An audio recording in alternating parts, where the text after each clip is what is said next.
ક્રાંતિગુરુ તરીકે જાણીતા શ્યામજી કૃષ્ણ વર્માનો જન્મ 4 ઓક્ટોબર 1857ના રોજ કચ્છ માંડવીના ગરીબ કુટુંબમાં થયો હતો. શ્યામજી કૃષ્ણ વર્માએ આર્ય સમાજના સ્થાપક દયાનંદ સરસ્વતી અને બાળ ગંગાધર તિલકથી પ્રભાવિત થયા હતા. સંસ્કૃતનું શિક્ષણ તેમને દયાનંદ સરસ્વતી પાસેથી મેળવ્યું હતું.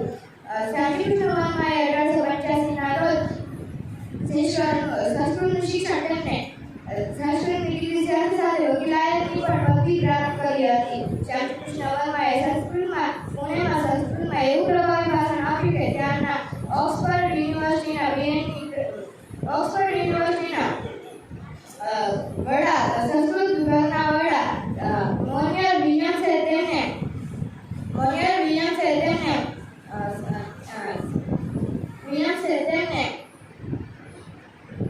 સંસ્કૃત સહાયક અધ્યાપકનું પદ આપ્યું.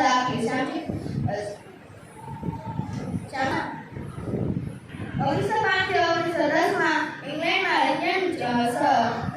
ઇન્ડિયન સોશિયોલોજીસ્ટની માસિક સમાચાર પત્ર શરૂ કરી અને રાષ્ટ્રવાદી વિચારો માટે